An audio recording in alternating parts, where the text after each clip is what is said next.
Good evening, and thank you for attending. My name is Natalie Sayre, and I'll be the moderator for this evening's candidate event. Before we begin, please silence all phones and electronic devices. Additionally, please refrain from any interruptions to the debate as it is being recorded for on-demand viewing and post-captioning services. The Citizens Clean Election Commission is the sponsor for this evening's event. The Clean Elections Act is a campaign finance reform and public education measure initiated by Arizona citizens and passed by voters in 1998. The system provides clean funding for qualified participating candidates who agree to abide by the Clean Elections Act and rules. These include contribution and spending limits, foregoing special interest money, and participating in commission debates. We encourage audience questions, so please utilize the note card given to you when you came in and hold it up. Our volunteers will pick up the cards and deliver them to me. If you need additional cards, just raise your hand. We screen questions for clarity, to eliminate duplications, speeches, or personal attacks on candidates. The debate is scheduled for 30 minutes, so we may not get to all audience questions, but we'll do our best. Tonight's event includes 2 minutes for an opening statement, 2 minutes for audience questions and general questions, and 2 minutes for a closing statement. We ask that you remain polite to our candidate and give him a fair and uninterrupted hearing, no matter how strongly you may agree or disagree with anything being said. Tonight's participant is Mr. Gary Spears, a Republican candidate for state representative in District Number 30 and a Clean Elections participating candidate. Gary, will you start your opening statements, please? Thank you, Natalie, and thank you everybody for coming. I appreciate you taking time out of your busy evening to come and listen to this debate and to get more involved in our community. We know that that's something that's really necessary, especially in LD 30. We really need to show support and work for our district, make sure that we're doing everything we can to help make it a safe space for our children, to give our children's quality education, to provide jobs that are meaningful, and generally just make our district a great place to live. And that's one of the reasons why I'm running. I'm running this election cycle in Legislative District 30 because for too long our district has been just simply given to the Democratic Party, and instead of having Republicans run and give people a choice and give people a opposing viewpoint, the Democrats run unopposed, and I want to change that. I want to make sure people understand what Republicans and what conservatives stand for and why we care about the district, why they should vote for us, and what we can provide our district. So that's primarily the reason why I'm running.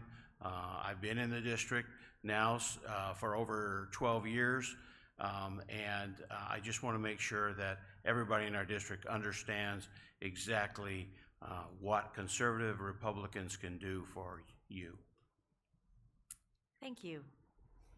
So we're going to start off with a general question. If elected, what would be your top priorities, and what would be the first piece of legislation you would like to have your name on?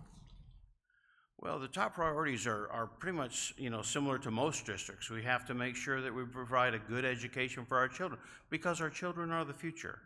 So we want to make sure that they are educated correctly, they can come back and contribute.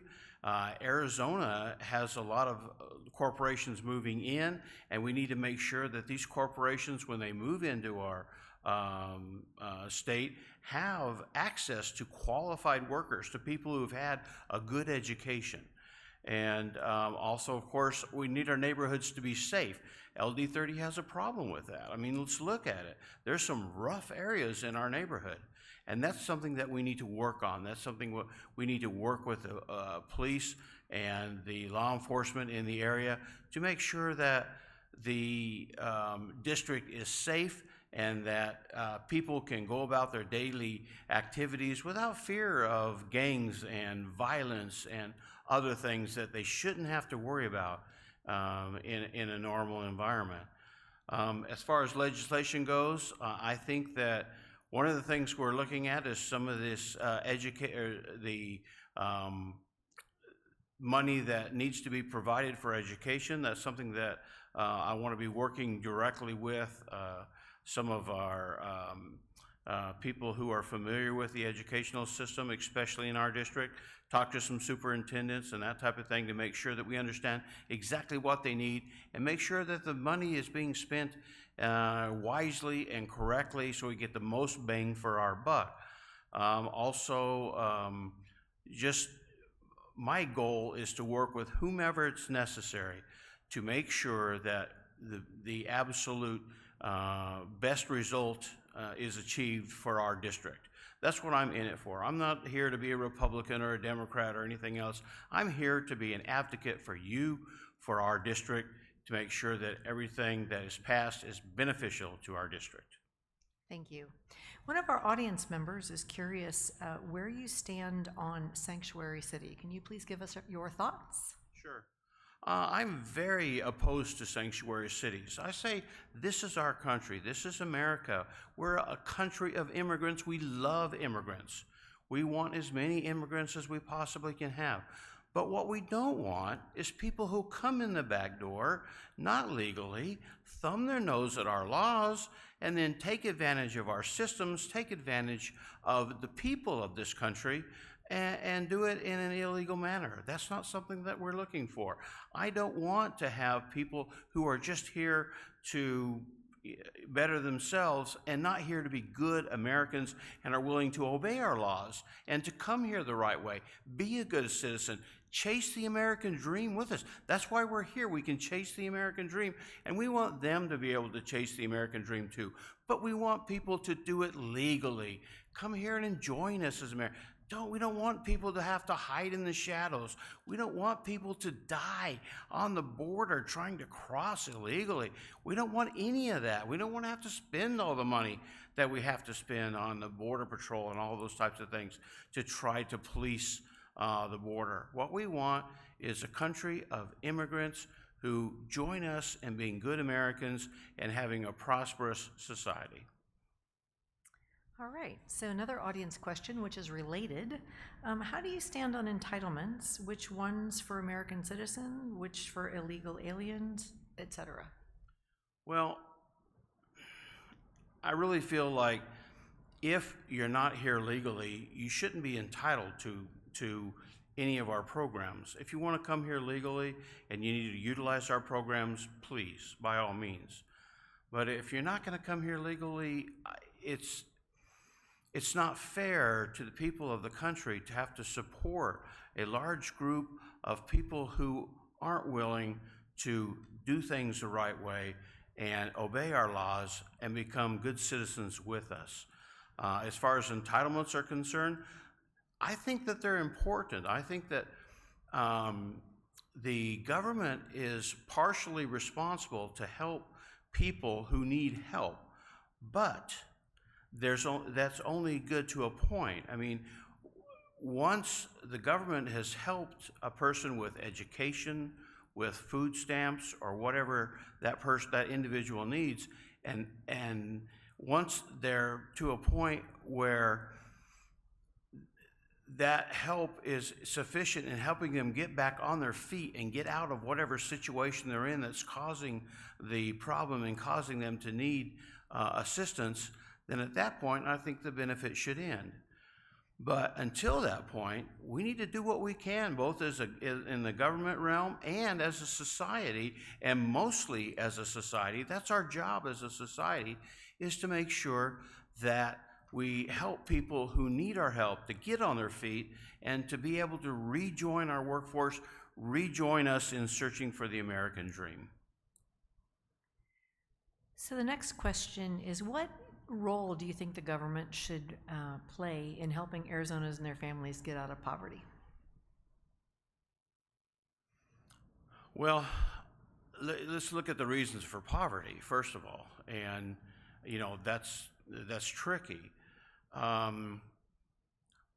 in our district, I think it's a serious issue that we really need to discuss, and that's one of the reasons why I'm here. There are places in LD30 that are very low income, and we need to help these people in whatever way possible to be able to better themselves. We need to give them crime-free neighborhoods. We need to educate their children, and in some cases, possibly even help educate them to get a better job and to be able to provide a better living for their family. So we need to identify the problem. We need to find out who is having these needs. We need to find out, okay, what exactly are their needs? How do we help them with that? And then we need to move forward with common sense solutions to those problems to help these people. And that's one of the key factors is that it needs to be common sense. I mean, we need to look at this stuff in a logical manner and say, okay, this is what we can do, this is what's going to benefit our district, and these are things that we can't do, and these are things that are going to hurt our district. And common sense is just gone from government. And so it's time to bring common sense back, and that's one of the things that I'm here to do. All right, another audience question. So the audience member says that Phoenix is known as the meth capital of the world. Do you agree? And it is or isn't? And what could be possible solutions? Well, that's important. We've got the opioid addiction problem. We've got meth. I don't know if Phoenix is the meth capital of the world. I don't know the answer to that. I certainly hope that that's not true. But, you know, again, if it is true, that's something that we need to deal with. And we need to look at our society, and we need to find these people who are addicted to opioids and who are having problems with meth or marijuana or whatever it is. And we need to see how we can help these people get out of the situation that they're in. Again, common sense, rehab programs, and things that can be funded by both community leaders, large corporations, or even medium-sized corporations in our community that can help with this, and then possibly even some government support. Because the worst thing that can happen is that these people end up on the government rolls and in government programs because they can't stop their addiction. So it's something that we need to be very careful and we need to look at carefully. All right, thank you. So you mentioned education in your opening remarks, and so I'm curious, how would you propose addressing the educational funding issue? Okay, that's interesting. That's a very hot topic right now. You know, Red for Ed had their big movement, and then their initiative was basically squashed by the Supreme Court because it basically was written poorly and didn't address key areas that needed to be addressed, and so it was kicked off.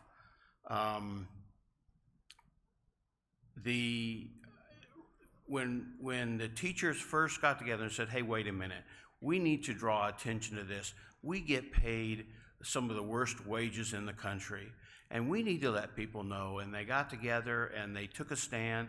That was a wonderful thing. It was very grassroots. It was very organic, and it was wonderful to see that. And they're right.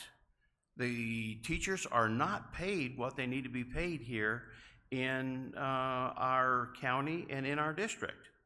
So that's something that needs to be addressed. So how do we address it? Well, first of all, we have to look at the funding going to education and find out, okay, is it inadequately funded?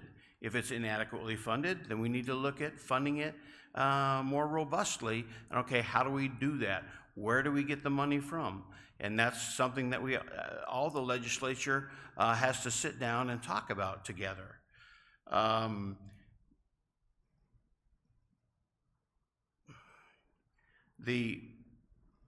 teachers should be paid well because, again, our society, our district We need well-educated kids to be able to come out of our district and be able to do whatever they want to do. They need to be able to chase the American dream too, and they need to be equipped by our educators to do so. And funding is a big part of that, and our teachers definitely need to be paid correctly. The question is, where does that funding come from? And I can go into that a little bit more a little later if you'd like. All right, so tell me about your position on some of the vocational education, the versus traditional college education, and what role the legislature should play in higher education. That's an important point as well, because some people don't want to go to college. Some people aren't cut out to go to college. And we have vocational schools for people like that. And if that's where they want to go, that's a wonderful thing. But again, it goes back to education. We have got to make sure that we educate our kids correctly and properly in the primary grades, so that when they leave, if they choose to go to college, they can go to college without having to take remedial classes and catch up in order to be able to be good and be able to keep up with their classes. That's what we don't want. And for people who want vocational schools, we've got a lot of good vocational schools in the area. And this is an important aspect of our society, because there are jobs that are very technical and otherwise specialized to the point where a college education doesn't normally touch those types of things. So if they're interested in that, that's the direction they want to go, then they need a vocational education to be able to help them move in that direction and be successful and chase their American dream. So I want to remind the audience members, at any point in time, you can continue to submit cards and questions to our candidate. So let's talk about, we've talked about education a little bit. We'll go back to funding in a minute. If you think about the legislation that passed in the last election cycle for the increase to state minimum wage as well as mandatory paid sick time, what impact do you think that has had on small businesses in your district? Well, and that's a problem. If we force our small businesses to pay a higher wage than what they normally would have to, all it really does is make them have to let people go and only keep a smaller number of people. And then these smaller number of people are overworked and have to put out, have to be more productive to try to get out the same amount of product in whatever that small business is doing. And so I think it really hurts our society. I think that there are entry-level jobs that should be that shouldn't have to have a minimum wage quotient, at least not a forced minimum wage by the government, because these are entry-level jobs. These are for high schoolers. These are for people who want to learn how to function in the job force, how to learn how to hold down an hourly job and to show up on time and to learn how to be a good employee and those types of things. So in that regard, those jobs aren't meant to support somebody and to provide a living for a family. They just won't. And all it does is penalize our youth, penalize our minorities, and penalize the small businesses that need to hire these people if we force them to have to pay a certain amount over what the job would normally get paid. But we also want to be careful too. We want to make sure that these companies are doing it the right way, are not hiring illegal aliens, and are hiring our youth and our other people who are interested in doing entry-level jobs. All right, next question. Do you believe the money that the state of Arizona spends is adequate to address the needs of the state and its citizens? And what changes, if any, would you propose? That's a tough question because I don't really have a a full understanding of the entire budget, so I can't really answer that one intelligently. But what I can say is that the state is working hard to be very pro-business, and that's very important. We've got a lot of companies that are trying to work in California, and they're being taxed to death, and they're being penalized to death, and regulated to death. So where are they going? They're leaving. And are they going to go here? Are they going to go to New Mexico? Are they going to go to Texas? Well, right now, remember that Texas doesn't have a state income tax, so it's very attractive. So that's something that we need to look at. And do we have plans in place to attract business, to attract good companies, high-paying companies, high-tech jobs to our state?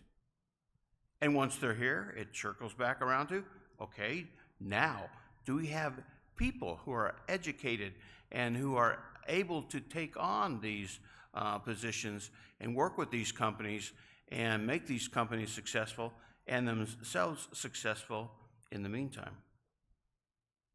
All right, we have a new audience question. How do you think the government can partner with private organizations like churches or 501c3s to address the crime, drug, poverty situation in Arizona? Thank you very much for that question, because that's important. I firmly believe that the government's place, as a society, we put too much emphasis on the government's ability to take care of a lot of these problems. Now, if it's crime enforcement, that type of thing, that's obviously the police force.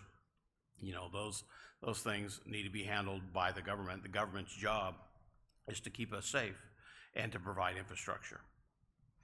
But if it's programs like welfare and like food stamps and things like that, I think that's really falls back on society. Society's role is to take care of itself. Our churches are pretty good at kicking in. I know our church does drive after drive after drive for the food bank and for Phoenix Rescue Missions and whatnot. And that's part of what they are supposed to do. So I think that's one of the first things that I want to do if I'm elected to office, is to be able to talk to business leaders in our community and say, here are the needs that need to be addressed. How can you help with that? Let's work together to make a better district for you and for us and for the people in the district, because everybody wins. All right, thanks. We have another audience question. What is your position on the use of tax incentives or special government districts to promote economic development? I have no problem with that, because I have a problem with taxes in general. The government is tasked to protect us and to protect our borders and to watch over international infrastructure and these types of things. When it starts getting off into the realms of, all these other crazy programs and whatnot, we're starting to push the boundaries of what government was meant to be. Our Constitution is very clear about what government was supposed to be, and it's supposed to be limited. And the federal government especially is supposed to be limited. The states, they know exactly what the people and the area in their state need. They should be the ones that are responsible for that. And the federal government should strictly support them in that endeavor. And so if we start taxing people, like in our district, these people, a lot of us live paycheck to paycheck. And if that's the case, the more you tax them for whatever other program you want to put in place, the harder it is for them to survive. They've got family to support. They're working hard already, and now the government is taking more and more money from them. In my opinion, the government doesn't do a good job of spending money. There are very few, if any, successful government programs. They're just not out there.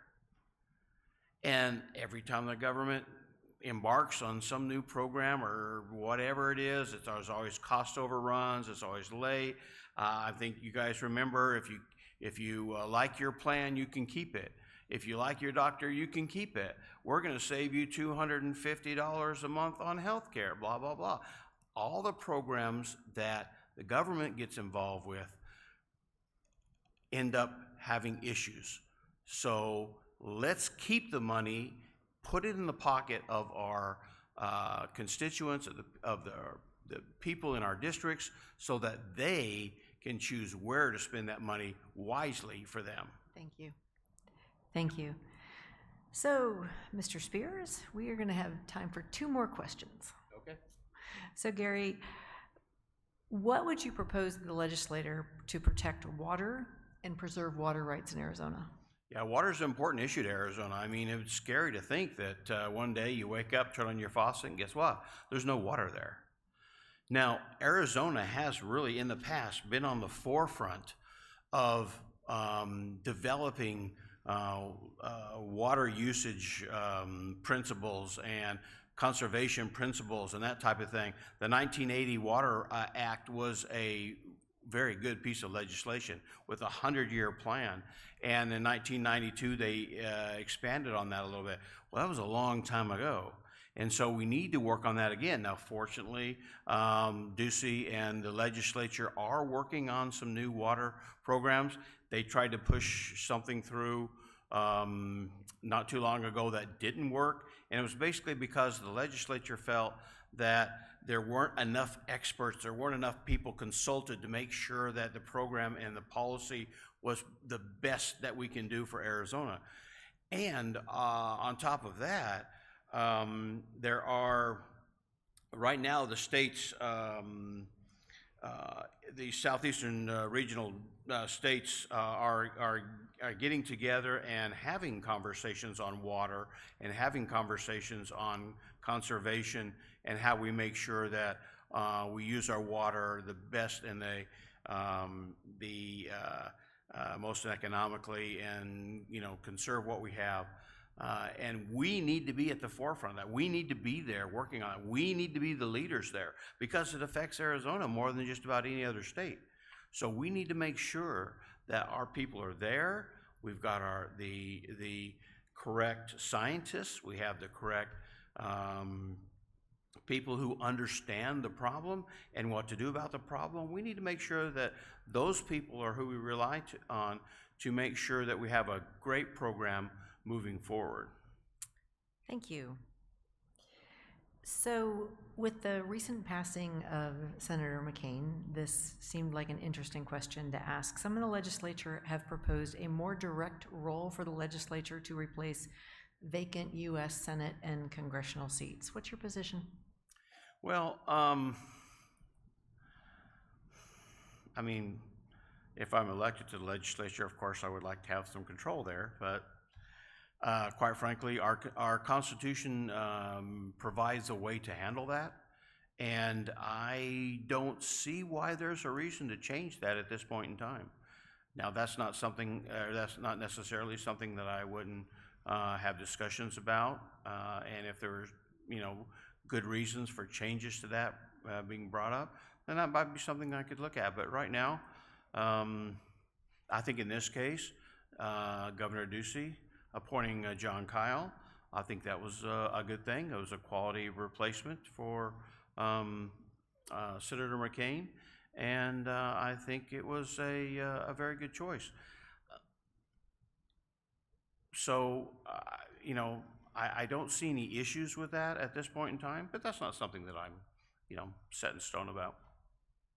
All right. So, Gary, at this point in time, why don't you go to your closing comments? You'll have 2 minutes. Okay.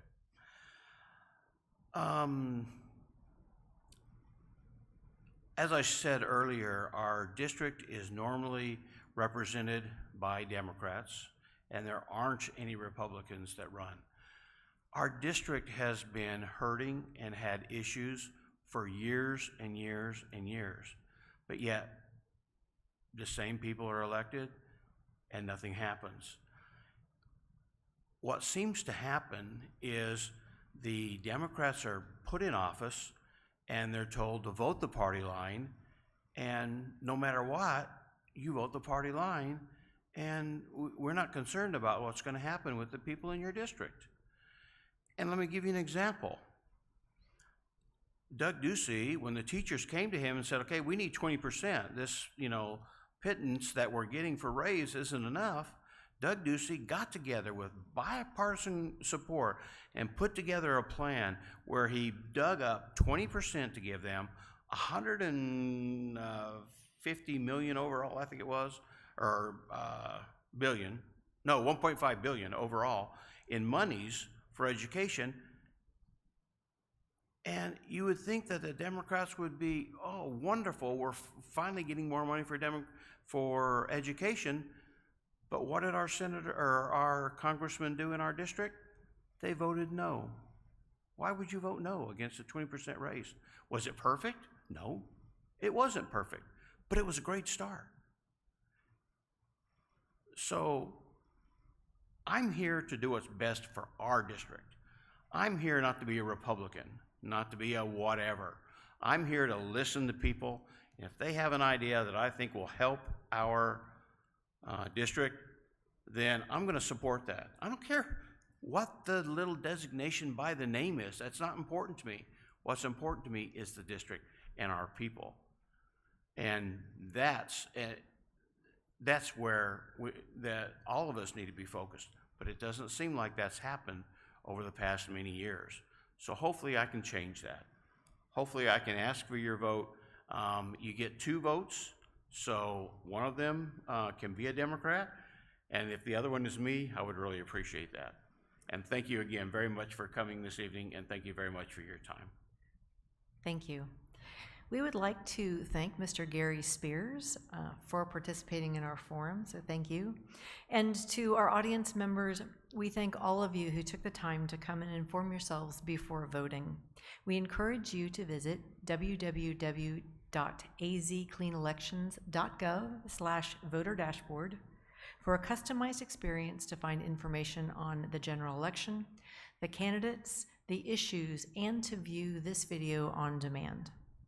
Please fill out the debate evaluation form and return it to one of our volunteers. Your feedback is very important to the Commission and will help improve future debates. Thank you all for coming tonight, and you're welcome to stay and to speak directly with Mr. Spears. Thank you.